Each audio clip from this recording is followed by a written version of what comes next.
बिस्मिल्लाहिर्रहमानिर्रहीम। अस्सलाम वालेकुम। आज 15 जुलाई है और दिन है सोमवार का।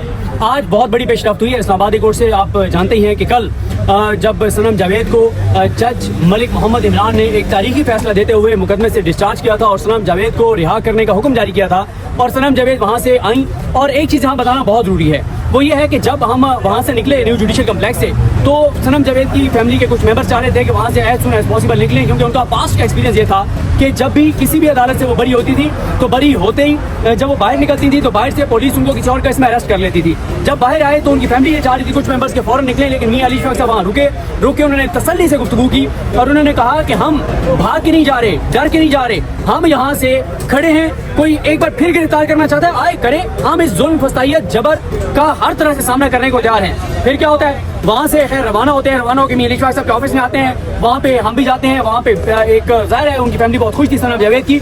इस दौरान पता चलता है कि बाहर नामालूम अफराद ने पूरे दफ्तर को चारों तरफ से घिराव कर लिया है मुख्तलिफ ऑप्शन से कि दीवार क्रॉस करके किसी तरह से निकल जाएं, लेकिन ऐसा नहीं किया गया। ये मुख्तसर बता रहा हूँ कि उसके बाद आपने देखा जिस तरह से वो आई सनम जावेद आके उन्होंने गिरफ्तारी दी और वो गिरफ्तारी देने के लिए बाहर रही हैं और गिरफ्तार करने वाले छुप रहे थे। उसके बाद वो गिरफ्तार हो गई। उसके बाद नहीं बताया जा रहा था कि किस केस में गिरफ्तार किया गया, सारी रात नहीं बताया, कोई पता नहीं था। अचानक सुबह ये पता चलता है कि बलूचिस्तान में 10 मई को सनम जावेद पर एक FIR हुई जिसमें कहा गया कि वहाँ पे क्वेटा में कोई दहशतगर्दी का वाक़या हुआ, कोई बड़ा वाक़या हुआ, इश्तिहाल अंगेजी हुई और उस पर उकसाया सनम जावेद ने, और उसमें सनम जो है वो नामजदी नहीं थी।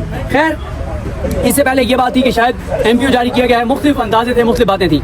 जब हमें पता चला इस दौरान मियां अली शफक साहब ने, उनकी टीम ने हेबियस जो है वो दायर कर दी इस्लामाबादी कोर्ट में। हेबियस उस वक्त दायर की जाती है जब ये हो कि किसी को ये ना पता हो कि किस केस में गिरफ्तार किया है, बल्कि ये हो कि उसको अगवा किया गया है और उसको जो है वो किसी केस में गिरफ्तार नहीं किया गया। हेबियस इधर हुई और उसके बाद क्या होता है, अचानक पता चलता है कि वहाँ पे एक कमरे अदालत के बाहर मैं मियां अली शफक साहब के साथ उस वक्त इस्लामाबादी कोर्ट में बैठा था। हम मोहसिन तरकानी साहब की अदालत में इंतजार कर रहे थे कि एहतशाम अब्बासी ने एक वीडियो भेजी मियां अली शफक साहब को, जिस वीडियो में बताया कि इस judicial complex, new judicial complex में जज मुरीद अब्बास की अदालत के बाहर पुलिस बहुत ज्यादा आ गई है। पता चल गया कि आजकल आपको पता है कि जब किसी कमरे अदालत के बाहर पुलिस बहुत ज्यादा आए तो ऐसा नहीं होता कि आप कहें कि यहाँ पे कोई बहुत बड़ा दहशतगर्द आ रहा है जिसने खुद कोई धमाके किए हैं, जिसने आम पाकिस्तानियों की जानें ली हैं, जिसने पाकिस्तानियों को ज़िबा किया है, ऐसा नहीं होता। बल्कि जब भी आप किसी अदालत के बाहर आप देखें कि पुलिस की बड़ी तादाद आ गई तो पता होता है कि कोई पोलिटिकल वर्कर है, कोई ऐसा पोलिटिकल वर्कर है, कोई ऐसा सहाफ़ी है जिससे ये हुकूमत खाइफ है, जिससे हुकूमत समझती है कि इनके किरदार को खतरा है, जो इनकी करप्शन, लूटमार, चोरी, डकैती पे बात करता है। खैर, वहाँ पे मियां अली शफक साहब ने फौरन फयाज कंगाल साहब को आगे पहुंचे, जो मियां अली शफक साहब के एक और एसोसिएट है बैरिस्टर आहद खोकर, वो हाईकोर्ट में कोशिश कर रहे थे, एक्टिव थे। तो खैर इस दौरान ये हुआ कि उम्मीद पैदा हुई कि अभी केस लगेगा, लेकिन इस दौरान मामला टेकअप कर लिया जज मुरीद अब्बास ने, और बहुत जल्दी में थे जज मुरीद अब्बास। जज मुरीद अब्बास ने क्या किया कि उन्होंने जनाब जल्दी उन्होंने कहा जी चलाएं, बस मैं नहीं डिले करूंगा, 10 मिनट देता हूँ, 15 मिनट देता हूँ। बड़ा उनकी रिक्वेस्ट की गई कि सर थोड़ा सा सांस लें, थोड़ी सी शफकत करें, मियां अली शफक आ रहे हैं, नहीं मैं अभी फैसला करूंगा।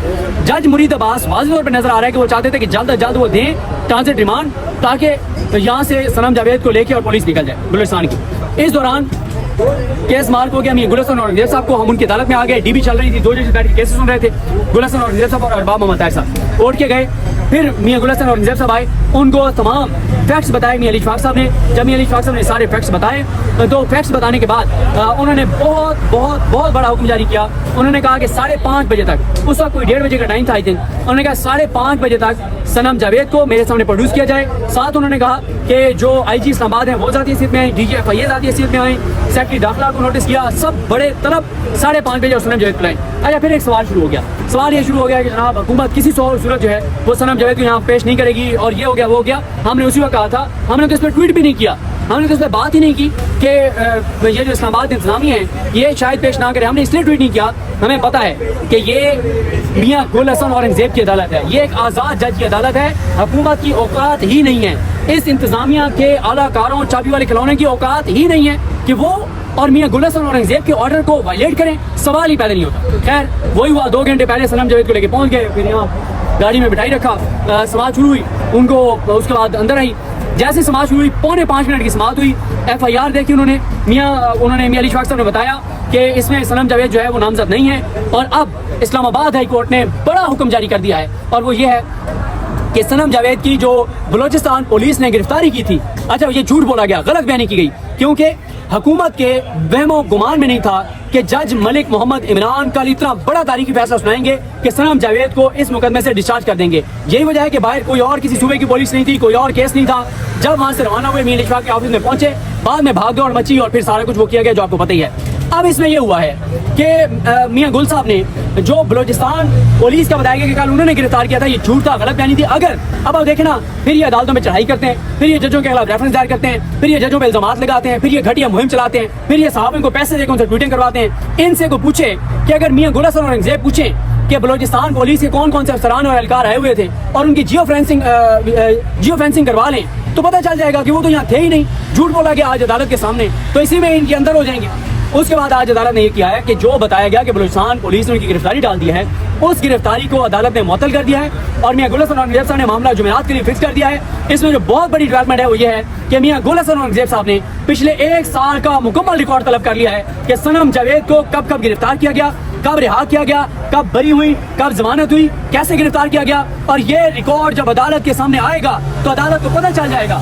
इस्लामाबाद की अदालत से भी बड़ा फैसला आएगा। इससे पहले एक बड़ा फैसला लाहौर हाई कोर्ट के जस्टिस असजद जावेद गुराल साहब और जस्टिस अली ज़िया बाजवा का आया है, जिसमें बताया है कि मरियम नवाज सरकार की बदनीयती है, शहबाज शरीफ की बदनीयती है, हुकूमती इदारे क्या खिलवाड़ कर रहे हैं, बुनियादी इंसानी हकूक़ की पामाली कर रहे हैं, क्या कर रहे हैं, कैसे कर रहे हैं, ये सारी बातें उस फैसले में एक तारीखी फैसला है वो।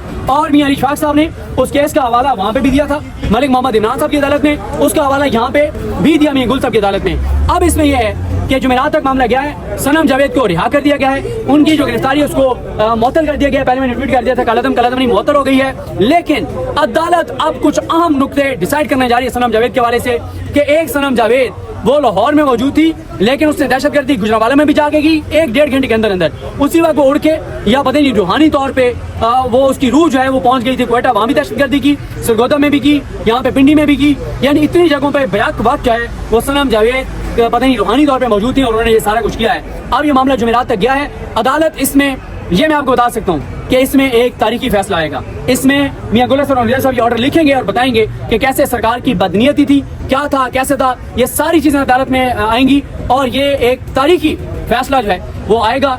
और ये बाबर साहब के पास अगर होता तो बहुत से लोग इसमें भी जेल चले जाते, लेकिन खैर मियां गुल साहब ने आज जो बड़ा फैसला दिया तारीखी, लेकिन उसमें उन्होंने कहा है कि सनम जावेद साहिबा की वालदा, उनके वालिद और वो खुद किसी तरह की कोई मीडिया टॉक नहीं करेंगी, कोई बयान नहीं देंगी और वो खामोश रहेंगी। ये बिल्कुल दुरुस्त फैसला है, इस्लामाबाद में रहेंगी। और हुआ ये कि जैसे हम यहाँ से निकले तो बाहर पुलिस ने कान में कहा कि जी बाहर तो पुलिस फिर आई खड़ी है गिरफ्तार करने के लिए। तो मैंने उन्हें कहा कि वो जाहिर है बलूचिस्तान पुलिस अलर्ट खड़ी थी, लेकिन वो क्योंकि हम तो अंदर ऑर्डर सुन के आ रहे थे कि उन्होंने सजा जो है वो गिरफ्तारी मुअत्तल कर दी थी और ये एक बड़ी जो है वो पेशरफ हुई है। सर पाबंदी के हवाले से भी बताइएगा, आज एक प्रेस कॉन्फ्रेंस हुई, उसमें कहा गया कि पीटीआई पे ख़त्म किया जा रहा है। देखें, मैं ये इतनी सही सी आज प्रेस कॉन्फ्रेंस थी और ये हवाई फायरिंग थी, इसके हकीकत से कोई ताल्लुक नहीं है और कोई कुछ भी नहीं है। ना पीटीआई पे पाबंदी लग सकती है, ना ये लगा सकते हैं, ना अदालत ये इसको इंडोर्स करेगी। ये एक हवाई फायरिंग है, ये फ्रस्ट्रेशन है और ये फ्रस्ट्रेशन में अपने आप को मजीद नंगा और गंदा कर रहे हैं और अपने आप को बता रहे हैं। लेकिन एक बात मैं देख रहा हूँ, पहले मुझे लगता था कि हुकूमत 6 महीने गुजार जाएगी, मुझे लगता था कि फरवरी 2025 में जाके इलेक्शन होंगे, लेकिन अब मुझे लगता है कि उससे बहुत पहले हुकूमत गिर जाएगी। ये प्रेस कॉन्फ्रेंस किसने करवाई है अदालत से? ये क्या शहबाज शरीफ की कहने को ही है कि और से आई है? जिसने भी करवाई है ना, उसको दाद दे कि वो अदालत जो अपनी जात का बयानी नहीं बना सका, जो अपनी जमात का बयानी नहीं बना सका, जिस नवाज शरीफ का उसने सियासी नमक खाया है उसके लिए बयानी नहीं बना सका, अगर कोई और समझता है कि उनके लिए बयानी बना लेगा तो उनको दाद है। अगर देखा जाए तो जिस पे प्रेस कॉन्फ्रेंस अदा कारण ने की, इमरान खान उसमें रिहा हुए हैं। अभी उन्होंने पीटीआई को बैन करने की प्रेस कॉन्फ्रेंस कर दी है।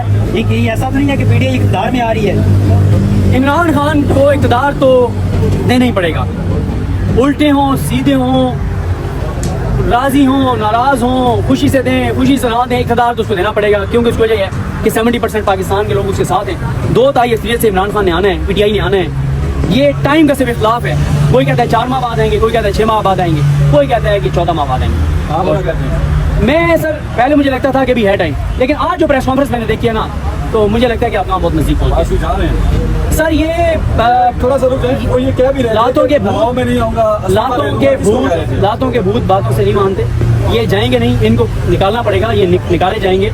और वो जो कह रहे हैं ना प्रेशर नहीं दूंगा, वो शहबाज शरीफ साहब का कहीं और किसी ने जोड़ दिया, ऐसी उनकी वो नहीं है बेचारे। तो एक चौथे स्केल का सियासी बंदा क्या बेचारा नौकर की तरफ है। ये कहा जा रहा है कि नवाज शरीफ ने टेक ऑन कर लिया है सारे मामला। फिर सुनेगी कि मुझे क्यों निकाला। सर नहीं, शहबाज शरीफ साहब ऐसा नहीं करते। शहबाज शरीफ साहब कहते हैं कि मैं शहबाज शरीफ की बात नहीं करता, मुझे क्यों निकालो। अच्छी बात। नवाज शरीफ ने टेक ओवर तो नहीं कर लिया मामला? नवाज शरीफ साहब का बड़ा फैसला है कि आज उन्होंने खबर ना चलाने का फैसला किया कि नवाज शरीफ एक बार फिर मुतारिक हो गए।